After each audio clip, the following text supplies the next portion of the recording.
गरीब बहू ने कराई ससुराल वालों को ठंड की शॉपिंग। मम्मी मुझे वो वाले जैकेट चाहिए, वो कितनी अच्छी है। हाँ हाँ बेटा, तुम्हें जो चाहिए तुम खरीद सकते हो। भैया आप मेरे बेटे को एकदम ब्रांडेड जैकेट दिखा दीजिए। जी ठीक है, देखिए जैकेट पूरे 5,000 रुपए की है। परफेक्ट, इसे पैक कर दीजिए। काफी सारी शॉपिंग करने के बाद नेहा अपनी गाड़ी में बैठकर वापस अपने घर आती है और अपने घर के आगे उतरती है तो देखती है कि बगल वाले घर में प्रीति आंगन में झाड़ू लगा रही थी। चलो बेटा, अब हम जल्दी से अपने ब्रांडेड कपड़े पहनकर तैयार हो जाते हैं।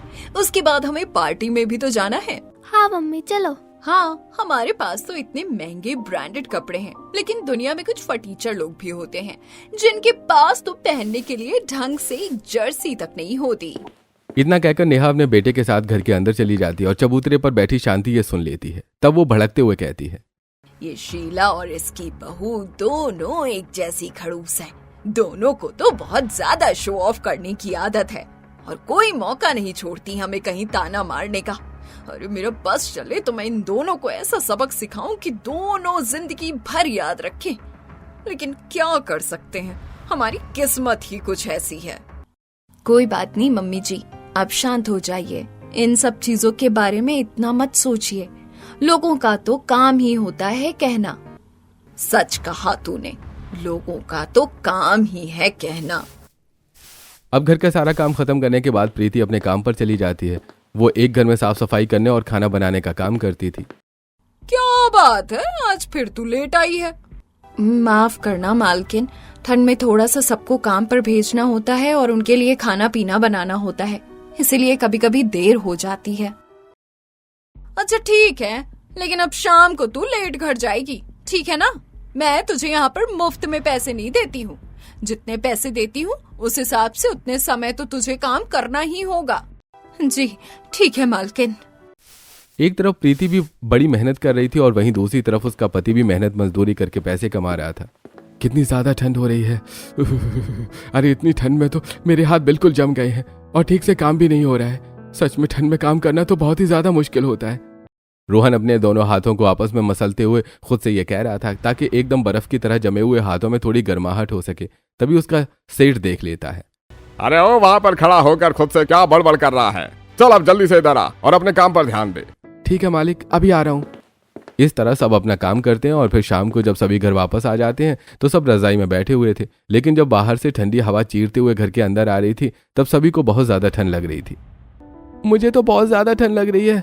हमारे घर की रजाई भी कितनी खराब है, इसमें तो बिल्कुल ठंड रुकने का नाम भी नहीं लेती है। हाँ बिल्कुल, मेरी भी ठंड के मारे जान निकली जा रही है। मेरे पास तो ढंग के पहनने के स्वेटर तक नहीं है। अरे बहू जरा हमारे लिए थोड़ी सी आग जला दे, कम से कम उसके आगे बैठने से थोड़ी सी राहत तो मिल जाएगी, वरना ऐसे तो लग रहा है कि ठंड के मारे जान ही निकल जाएगी। जी ठीक है पापा जी, मैं अभी लगा देती हूँ।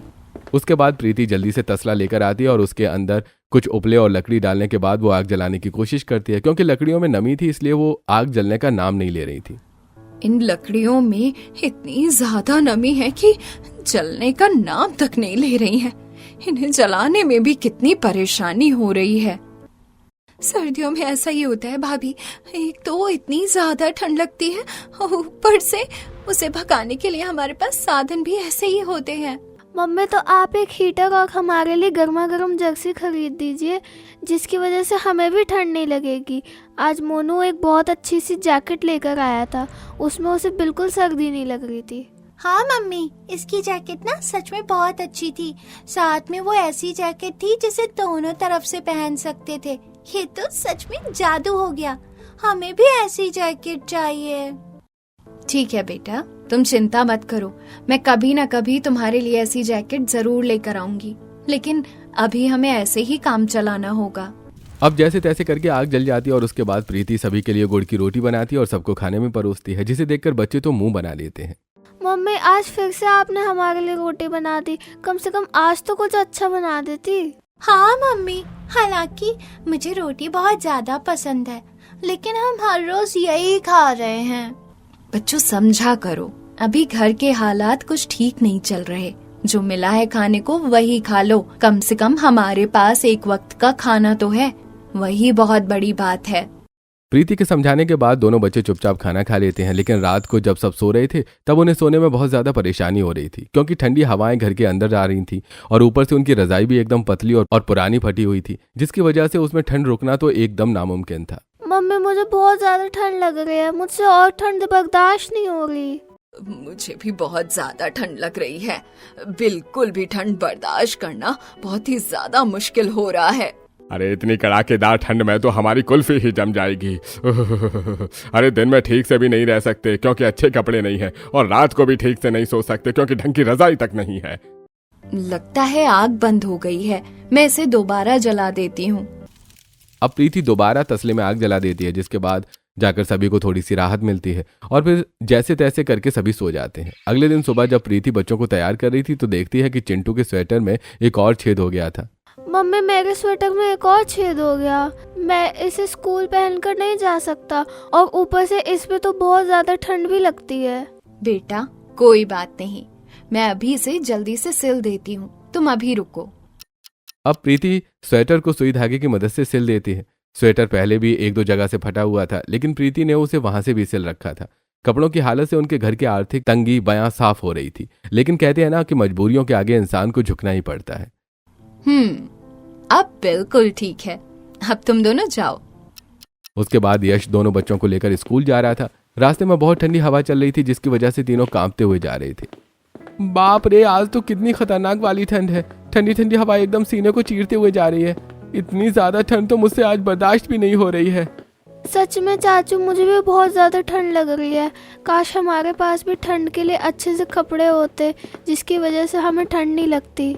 कोई बात नहीं बेटा, तुम चिंता मत करो, हमारी जिंदगी में भी वो दिन जल्दी ही आ जाएगा। बच्चों को स्कूल में छोड़ने के बाद यश अपने कॉलेज चला जाता है। यश के कपड़ों की भी हालत बहुत ज्यादा खराब थी, जिसकी वजह से हर कोई उसे बहुत ज्यादा चढ़ाया करता था। जैसे यश क्लासरूम में एंट्री करता है तभी एक लड़का उसके ऊपर कागज की बॉल बनाकर फेंकता है। ये देखो कौन आया है, नौकर आ गया। चल अब जल्दी से साफ सफाई कर और कूड़ा उठा, क्योंकि तुम्हारी इस कॉलेज में यही जगह है और तुम्हारी हालत देखकर तो साफ पता चलता है कि तुम बाद में भी यही काम करने वाले हो। उस लड़के के ऐसे बोलने पर सभी जोर जोर से हंसने लगते हैं, लेकिन यश इन बातों पर ध्यान नहीं देता और चुपचाप अपनी सीट पर जाकर बैठ जाता है। यश बहुत ही होनहार स्टूडेंट था और उसके भैया भाभी बड़ी मेहनत से उसे पढ़ा रहे थे, इसलिए वो अपनी एनर्जी नेगेटिव चीजों पर वेस्ट नहीं करना चाहता था। वहीं दूसरी तरफ स्कूल में बच्चों को भी उनके कपड़ों की वजह से बहुत चढ़ाया जाता था। देखो तो चिंटू के स्वेटर पर एक और बड़ा सा छेद हो गया, जिसे उसकी मम्मी ने जानबूझकर सिल दिया। इस गरीब फटीचर के पास तो कुछ भी नहीं होता, मेरे पास देखो कितने सारे कपड़े हैं। तुमने बिल्कुल सही कहा, ये लोग हर रोज यही फटा हुआ स्वेटर पहन कर आ जाते हैं। इनके पास तो एक स्वेटर तो खरीदने के पैसे नहीं है, तो आखिर ये स्कूल आते ही क्यों हैं? ये स्कूल में पढ़ने नहीं, बल्कि ये देखने आते हैं कि स्कूल में साफ सफाई कैसे होती है, क्योंकि बड़े होकर उन्हें भी तो यही करना है जैसे इनके मम्मी पापा करते हैं। इस तरह बच्चे चिंटू और पिंकी का भी मजाक उड़ा रहे थे, जिसकी वजह से बेचारे दोनों बच्चों की आंखों में आंसू आ जाते हैं। गरीबी की मार बहुत बुरी होती है। एक तो पहले ही गरीबी की वजह से वो परेशान होते हैं और दूसरा लोगों के ताने सुन सुनकर उसकी मुसीबतें और बढ़ जाती हैं। प्रीति अपनी मालकिन के घर पर जब काम कर रही होती है तो देखो प्रीति, ये सारे नए कंबल हैं, तुम हमारे पुराने कंबल पैक कर देना। आज से हम इन नए कंबल को ही ओढ़ेंगे। जी ठीक है मालकिन।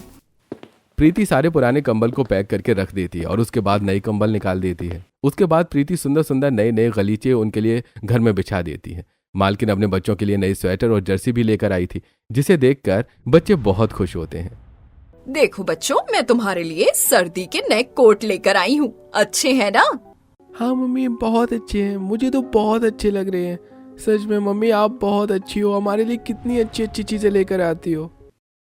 अब प्रीति की मालकिन आराम से नए कंबल में हीटर के सामने बैठकर टीवी देख रही थी। तब मालकिन, एक काम करो, तुम हमारे लिए गर्मा गर्म चाय पकौड़े बना दो। सर्दी में तो कंबल में हीटर के सामने बैठकर टीवी देखते हुए गर्मा गर्म चाय पकौड़े खाने का तो मजा ही कुछ अलग होगा। जी ठीक है मालकिन, अभी बना देती हूँ। उसके बाद प्रीति उन लोगों के लिए रसोई में गर्मा गर्म चाय पकौड़े बना रही थी। तब वो पकौड़े बनाते हुए सोचती है, हर कोई अपने बच्चों के लिए नए कपड़े ला रहा है, जबकि उनके पास पहले से ही सर्दियों के लिए कितने सारे कपड़े हैं। लेकिन एक मुझे देखो, मैं कितनी अभागन माँ हूँ। मेरे बच्चे बेचारे ठंड में कांपते रहते हैं और मैं उनके लिए एक स्वेटर तक नहीं ला सकती। हे भगवान, मैं कब अपने बच्चों के लिए कुछ कर पाऊंगी। इस तरह प्रीति का दिल बहुत ज्यादा दुखता है, लेकिन वो कर भी क्या सकती थी। पूरा परिवार बहुत ज्यादा संघर्ष कर रहा था और उसके बाद वो अपनी मालकिन को गर्मा गर्म चाय पकौड़े देती है और वहां पर काम करने के बाद जब उसे कुछ जूट की बोरी नजर आती है तो मालकिन, क्या ये जूट की बोरी एक्स्ट्रा है? क्या मैं इन्हें लेकर जा सकती हूँ? हाँ हाँ, ले जा, मेरे तो किसी भी काम की नहीं है, चाहे तू सारी ले जा, मेरे लिए तो वैसे भी ये कचरा ही है। शाम को घर आने के बाद, मुझे आज मेरी पगार मिल गई है, इन पैसों से तुम घर का राशन ले आना। लेकिन इनमें से आधे पैसे तो हमें ब्याज के भी देने हैं, क्योंकि इस बार मेरी पगार थोड़ी लेट आएगी और फिर यश की फीस भी भरनी थी। हाँ, उसका आखिरी सेमेस्टर रह गया है, बस ये फीस और भरनी है और उसके बाद कम से कम यश की पढ़ाई तो पूरी हो जाएगी। हाँ, यश की पढ़ाई का खर्च पूरा हो जाएगा। तो जो हमने बारिश में घर को ठीक करवाने के लिए पैसे उधार लिए थे, फिर जल्दी से जल्दी उसको चुकाने के बारे में सोचेंगे, वरना हर वक्त हम उसका ब्याज ही भरते रह जाएंगे। हाँ, तुम चिंता मत करो, समय के साथ सब ठीक हो जाएगा। सभी खाना खाने के बाद सोने के लिए तैयारी कर रहे थे, लेकिन आज प्रीति खिड़की पर बोरी लगा देती है और साथ में रजाई के ऊपर भी कवर कर देती है और नीचे भी बिछा देती है, जिसके बाद सभी को आज थोड़ा सा सोने में राहत मिलती है। अगले दिन अमीर घमंडी पड़ोसन शीला शांति के घर आती है। अरे शांति बहन, मेरे छोटे बेटे की शादी है, बस तुम्हें इसीलिए मैं गीत के लिए न्योता देने आई हूँ, तुम आ जाना। अच्छा ठीक है, आ जाऊंगी और तुम्हें बहुत बहुत बधाई हो। और एक बात और कहूँ, बुरा मत मानना, देखो मेरे घर में दूर दूर से बहुत सारे मेहमान आएंगे और शादी का माहौल है, तो इसीलिए जरा अपना बेहाल हाल ठीक करके आना, ऐसे आओगी तो अच्छा नहीं लगेगा। अच्छा ठीक है, अब मैं चलती हूँ, मुझे बहुत काम है। इतना कहकर शीला वहां से चली जाती है और बेचारी शांति का मुंह बन जाता है।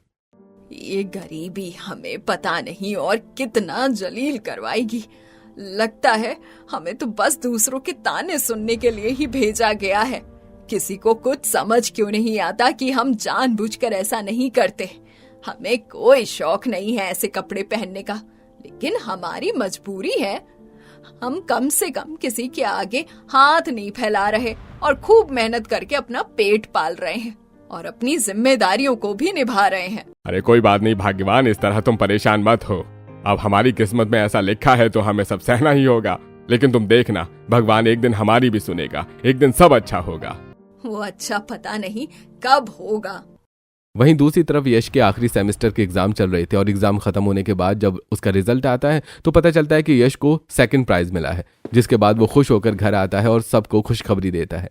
मम्मी पापा भैया भाभी, देखो मुझे सेकंड प्राइज मिला है और आखिरकार अब मेरी डिग्री कंप्लीट हो ही गई।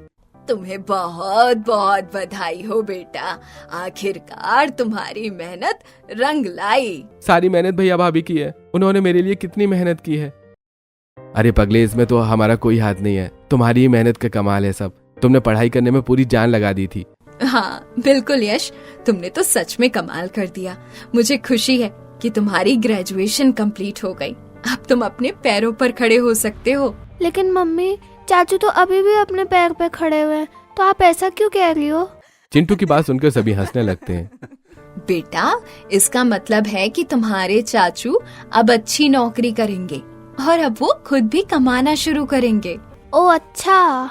इस तरह यश अब अलग अलग बढ़िया बढ़िया कंपनीज में अप्लाई करना शुरू कर देता है। वहीं दूसरी तरफ रिया अपने कॉलेज में अपने फ्रेंड के साथ कैंटीन में बैठी थी। देखो तो रिया, ऑनलाइन कितने अच्छे अच्छे कपड़े मिल रहे हैं। ये वेबसाइट तो सच में बहुत अच्छी है, सब कुछ बहुत ही ट्रेंडी मिल रहा है। हाँ तुमने बिल्कुल सही कहा, लेकिन ये सब तो बहुत महंगे हैं। अरे अगर ब्रांडेड कपड़े लेने हैं तो महंगे ही आएंगे ना। अब तो मेरा शॉपिंग करने का बहुत मन कर रहा है। चलो हम एक काम करते हैं, अब थोड़ी देर में मॉल ही चलते हैं। कॉलेज के निकलने के बाद दोनों एक बहुत ही महंगे मॉल में शॉपिंग करने के लिए चली जाती है। ऋतु बहुत सारी महंगी महंगी ड्रेसेस ट्राई कर रही थी, जहां रिया सिर्फ दूर से महंगे कपड़ों को निहार ही पा रही थी। काश मैं भी कोई अच्छे से ब्रांडेड कपड़े खरीद पाती। देखो तो जरा, यहाँ पर कितनी सुंदर सुंदर ड्रेसेस हैं। ऋतु ट्रायल रूम में एक ड्रेस ट्राई करती है और रिया को दिखाते हुए कहती है, देखो तो रिया जरा, ये ड्रेस कितनी ज्यादा सुंदर और एलिगेंट लग रही है। इतनी सुंदर लग रही है ना ये मेरे ऊपर। हाँ सच में ये ड्रेस बहुत अच्छी लग रही है और इसमें तुम बहुत सुंदर लग रही हो। बिल्कुल, मैं बनी ही सुंदर और महंगी ड्रेसेस के लिए हूँ। मैं कोई कपड़ा पहनूं और वो मेरे ऊपर अच्छा ना लगे, ऐसा हो ही नहीं सकता। चलो मैं अभी और कपड़े ट्राई कर लेती हूँ। इसके बाद रितु कुछ ड्रेसेस ट्राई करके काफी सारे महंगे कपड़े खरीद लेती है और उसके सारे बैग रिया उठाकर उसके पीछे पीछे चल रही थी। थोड़ी देर बाद दोनों दूसरे मॉल में चले जाते हैं, जहां एक तरफ रितु ड्रेसेस देख रही थी और ट्राई कर रही थी, वहीं दूसरी तरफ रिया उसके बैग उठाकर घूम रही थी। रितु को वहां अपनी एक दूसरी सहेली नजर आती है। अरे सीमा, तुम यहाँ क्या कर रही हो? ओह हाय रितु। कुछ नहीं, मैं तो शादी की शॉपिंग करने आई थी। तुम बताओ, तुम्हारी शॉपिंग कैसी चल रही है? क्या तुम अकेली शॉपिंग कर रही हो? अरे नहीं, मैं तो रिया के साथ आई थी यहाँ पर। देखो, मैं जानती हूँ वो तुम्हारी दोस्त है, लेकिन बुरा मत मानना। तुम उस गरीब फटीचर के साथ क्यों रहती हो? उसके साथ रहकर तो तुम्हारा स्टैंडर्ड एकदम लो हो जाता है। वो तुम्हारे साथ बिल्कुल भी अच्छी नहीं लगती। तुमने बिल्कुल सही कहा, इसीलिए तो उसे रखा है मैंने, ताकि मैं और भी ज्यादा अच्छी लगूं। और फिर मेरे साथ एक नौकर भी तो होना चाहिए बैग उठाने के लिए। बस वो उसी में मेरे काम आ जाती है। ये बात बोलकर दोनों जोर जोर से हंसने लगती हैं। मानना पड़ेगा, तुम्हारे दिमाग की दाद देनी होगी। तुमने तो सच में कमाल कर दिया। यह बात पीछे खड़ी रिया सुन लेती है, जिसकी वजह से उसकी आंखों में आंसू आते हैं और वो वहां आकर कहती है, तुमने मेरे साथ बिल्कुल भी अच्छा नहीं किया। मैंने तो तुम्हें अपना दोस्त माना था और तुम मेरे बारे में ऐसा सोचती हो। तुम ऐसा कैसे कर सकती हो मेरे साथ? फिर से वही इमोशनल ड्रामा शुरू हो जाता है इन गरीब लोगों का। और प्लीज मेरे सामने ये ड्रामा करने की जरूरत नहीं है, ठीक है ना? तुम्हें क्या सच में लगा था मैं तुम जैसी गरीब फटीचर को अपना दोस्त मानूंगी? ये सब सुनकर रिया को बहुत ज्यादा हर्ट होता है और वो रोते हुए अपने घर आ जाती है। जब प्रीति उसके रोने का कारण पूछती है तो रिया उसे सारी बात बताती है। ये अमीर लोग खुद को समझते क्या है कि इनका जो मन करेगा ये हमारे साथ वो कर सकते हैं। सच में ये लोग कितने बुरे होते हैं। इन लोगों में बिल्कुल भी दया नहीं होती। लेकिन कोई बात नहीं, तुम चिंता मत करो। हाँ बस बहुत हो गया। सच में इन अमीर लोगों के घमंड से तो मैं बहुत ज्यादा परेशान हो गई हूँ। आज मेरे साथ भी बिल्कुल ऐसा ही हुआ। शांति शीला के घर पर गीत में गई थी, जहां पर सारी महिलाएं जाकर गीत गा रही थी और डांस कर रही थी। शांति वहां पर फटे पुराने कपड़े पहनकर गई थी, जिसे देखकर उनकी ही एक पड़ोसन सरला कहती है, अरे यहाँ भिखारी कहाँ से आ गए? इन्हें जरा बाहर निकालो। सरला की बात सुनकर शीला हंसते हुए कहती है, अरे सरला, तुमने क्या हमारी बेचारी पड़ोसन शांति को नहीं पहचाना? भिखारी के गेटअप में और कोई नहीं, हमारी पड़ोसन शांति है। लगता है वो अपनी अलग थीम बनाकर यहाँ पर आई है। इस तरह दोनों शांति का मजाक उड़ाते हुए हंस रही थी, जिसकी वजह से शांति को बहुत ज्यादा शर्मिंदगी महसूस होती है और वो थोड़ी देर बाद ही घर वापस आ जाती है। बस बहुत हो गया, अब इन लोगों की जुबान तो बंद करनी ही होगी।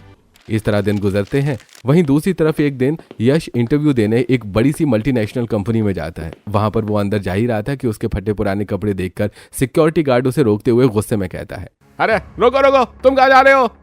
अरे मैं तो बस अंदर इंटरव्यू देने के लिए जा रहा हूँ। अरे क्या कहा, इंटरव्यू देने के लिए? अरे तुम जैसा गरीब फटीचर इतनी बड़ी मल्टीनेशनल कंपनी में इंटरव्यू देने जाएगा? अरे तुमने क्या मुझे पागल समझा है? तुम कुछ भी बोलोगे और हम तुम्हारी बात मान लेंगे। अरे नहीं ऐसा नहीं है, मैं सच कह रहा हूँ। आप चाहे तो मेरे डॉक्यूमेंट्स भी चेक कर सकते हैं। अरे मुझे कुछ चेक करने की जरूरत नहीं है भैया, चलो निकलो यहाँ से। तुम जैसे गरीब फटीचरों को मैं अच्छे से जानता हूँ। नकली कागज बनवा कर भी आ जाते हैं और फिर कुछ चोरी करके भाग जाते हैं। मैं इतना बड़ा रिस्क नहीं लेना चाहता इतनी बड़ी कंपनी के लिए। चलो निकलो यहाँ से। इस तरह सिक्योरिटी गार्ड बाहर से ही यश को धक्का मारकर वहां से निकाल देता है। जब वो उदास होकर घर आता है तो, क्या बात है, तुम इतने उदास क्यों नजर आ रहे हो? अगर भाभी को ये बात बताऊंगा तो बेवजह वो चिंता करेंगे। क्या बात है, तुम्हारा इंटरव्यू अच्छा नहीं हुआ? कुछ नहीं भाभी, कुछ भी नहीं हुआ, बस ऐसे ही मैं बहुत ज्यादा थक गया था।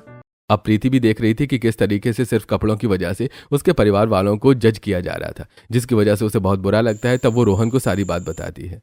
हमारे परिवार वालों को बहुत कुछ बर्दाश्त करना पड़ रहा है। मुझसे अब और हालत नहीं देखी जा रही। मैंने थोड़े से पैसे बचाए थे और अभी हमारी जो पगार आएगी उन्हें लेकर हम पूरे परिवार को बढ़िया सी शॉपिंग करवाने ले जाएंगे। लेकिन इसके बाद हमारा महीना निकालना मुश्किल हो जाएगा। कुछ मुश्किलें नहीं होंगी। अब यश की पढ़ाई पूरी हो गई है और उसकी फीस जमा करवाने में हर महीने इतने पैसे जाते थे। बस एक महीने की और परेशानी है, हम थोड़ा कम खर्च कर लेंगे। लेकिन अब मैंने ठान लिया है कि मैं अपने परिवार वालों को अच्छी सी शॉपिंग करवाऊंगी। शीला आंटी भी मम्मी जी को बार बार बेइज्जत करने के लिए वहाँ बुलाती हैं। लेकिन अब बस बहुत हो गया। अब मैं सबको दिखा कर रहूंगी कि हम भी किसी से कम नहीं हैं। इस तरह प्रीति ठान लेती है और वो अपने पूरे परिवार को लेकर एक बड़े से मॉल में जाती है।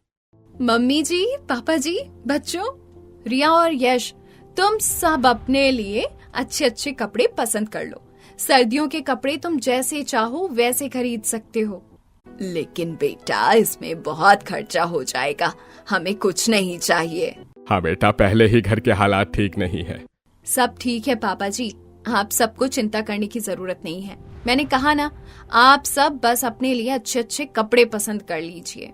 उसके बाद पूरा परिवार वहां पर बहुत अच्छे अच्छे कपड़े देखता है और उन्हें ट्राई करके देखता है। रिया एक सुंदर सी ड्रेस के साथ ब्लैक लॉन्ग कोट पहन कर आती है। देखो भाभी, ये ड्रेस कैसी लग रही है? अरे मेरी ननद एकदम परी लग रही है, बहुत ही सुंदर। इसमें तो सब तुम्हें बस देखते ही रह जाएंगे। थैंक यू सो मच भाभी। एक काम करते हैं, मम्मी को भी लॉन्ग कोट ट्राई करवाते हैं। अरे नहीं नहीं, मुझे ऐसा कुछ नहीं पहनना। क्या इस उम्र में ये सब अच्छा लगता है? अभी आपकी उम्र को क्या हुआ है मम्मी जी, अभी तो आप जवान ही हैं। चिंता मत कीजिए, आपके ऊपर सब अच्छा लगेगा। चलिए अब जल्दी से ट्राई कीजिए। शांति भी सुंदर सी साड़ी के ऊपर एक कोट ट्राई करती है, जिसके बाद वो बहुत अच्छी लगती है। मम्मी, आप तो बहुत अच्छी लग रही हो। हाँ भाग्यवान, तुम तो सच में बहुत सुंदर लग रही हो, तुमने तो कमाल कर दिया। सभी की तारीफ करने के बाद शांति बहुत ज्यादा शर्मा जाती है। अरे तुम भी कैसी बातें कर रहे हो, चुप करो। वहीं दूसरी तरफ बच्चे भी बहुत सारे सुंदर सुंदर स्वेटर और जैकेट देखते हैं। मम्मी, मुझे ये स्वेटर लेना है, ये कितना अच्छा लग रहा है, इसके साथ सेम कैप भी है। मम्मी, मुझे ये वाला स्वेटर लेना है, इसके ऊपर देखो कितनी सुंदर मरमेड बनी हुई है। हाँ बच्चों, तुम्हें जो पसंद आ रहा है तुम वो ले सकते हो। तुम सबको जो भी अच्छा लग रहा है तुम सब वही कपड़े खरीद सकते हो। बच्चे भी अपने लिए सुंदर सुंदर स्वेटर और जैकेट पसंद कर लेते हैं। वहीं दूसरी तरफ रोहन और यश बहुत ज्यादा कंफ्यूज हो रहे थे। मैं जानती हूँ आप दोनों जानबूझकर कुछ नहीं खरीद रहे, लेकिन पैसों की चिंता करने की जरूरत नहीं है। मैंने कहा ना, मैंने बहुत समय से थोड़े बहुत पैसे जोड़े थे और फिर अब हमारा घर खर्च भी कम हो गया है। इस महीने से हम सब एडजस्ट कर सकते हैं, इसीलिए आप भी अपने लिए 2-2 जोड़ी कपड़े तो जरूर खरीद लीजिए।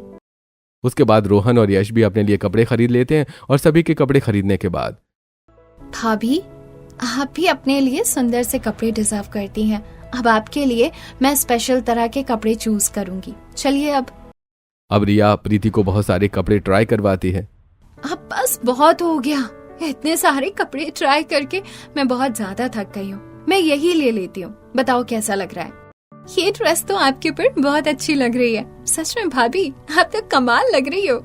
हाँ बहू, ये ड्रेस सच में तेरे ऊपर बहुत अच्छी लग रही है। तो ठीक है, चलिए हम सबकी शॉपिंग हो गई है, अब हम घर चलते हैं। सर्दियों की ढेर सारी शॉपिंग करने के बाद सभी घर आ जाते हैं और शाम को शीला की पार्टी में जाने के लिए सभी बहुत सुंदर तरीके से तैयार होते हैं और वहां पर पहुंचते हैं। जब वहां पर पूरा परिवार तैयार होकर जाता है तो हर कोई उन्हें हैरानी से बस देखता ही रह जाता है। यार, क्या मैं जो देख रही हूँ वो सब सच है? क्या ये वही गरीब फटीचर परिवार है जो इतने सुंदर कपड़े पहनकर आया है? हाँ बिल्कुल, मुझे भी वही लग रहा है। उन सभी को इतना सुंदर तैयार देखकर सरला और शीला का मुंह खुला का खुला रह जाता है, जिसे देखकर शांति कहती है, अरे तुम दोनों अपना मुंह बंद कर लो, वरना सारी मक्खियाँ तुम्हारे मुंह में घुस जाएंगी। जिस पर सब हंसने लगते हैं। उसके बाद गरीब परिवार भी वहां पार्टी में खूब एंजॉय करता है और सब उसकी तरफ बस देखते रह जाते हैं। वहीं दूसरी तरफ पार्टी में ड्रिंक करके एक लड़का बहुत ज्यादा हंगामा करता है। तुम अभी इसी वक्त मेरे साथ चलोगे? देखो, तुमने बहुत ज्यादा पी रखी है, मेरा हाथ छोड़ो, मुझे बहुत दर्द हो रहा है। स्नेहा के बोलने पर भी जब रजत उसका हाथ नहीं छोड़ता और वो जब बहुत हंगामा कर रहा था, तब वहां पर यश आता है और उसकी मदद करता है और रजत को वहां से भगाता है। थैंक यू सो मच, तुमने मेरी इतनी मदद की। पार्टी में बाकी सब तो सिर्फ ड्रामा देख रहे थे और वीडियो बना रहे थे, लेकिन तुमने आगे आकर मेरी मदद करी। Thank you so much. अरे कोई बात नहीं है, तो मेरा फर्ज था। इस तरह स्नेहा और यश की दोस्ती हो जाती है और जब स्नेहा यश को बताती है कि वो उसी मल्टीनेशनल कंपनी की मालकिन है जिसमें वो इंटरव्यू देने गया था, लेकिन सिक्योरिटी गार्ड ने उसे भगा दिया था। माफ करना, लेकिन आपको अपनी कंपनी में बहुत कुछ सुधारने की जरूरत है। माफ करना, मैं कुछ समझी नहीं। तब यश उसे सारी बात बताता है कि किस तरह उसके सिक्योरिटी गार्ड ने उसके साथ ऐसा बिहेव किया था। देखो, मुझे माफ कर दो, मुझे इस बारे में कुछ भी नहीं पता था कि ऐसा सब हो रहा है, लेकिन मैं इस पर एक्शन जरूर लूंगी। इस तरह स्नेहा और यश की दोस्ती गहरी हो जाती है और उसके बाद स्नेहा खुद यश का इंटरव्यू लेती है, जिसके बाद उसे वहां पर नौकरी मिल जाती है। अब उन दोनों का अक्सर मिलना जुलना हो गया था, जिसके बाद दोनों एक दूसरे को पसंद करने लगे थे और उनकी शादी की बात भी घर में चलती है, जिसके बाद सब ठीक हो जाता है और खुशी खुशी रहने लगते हैं।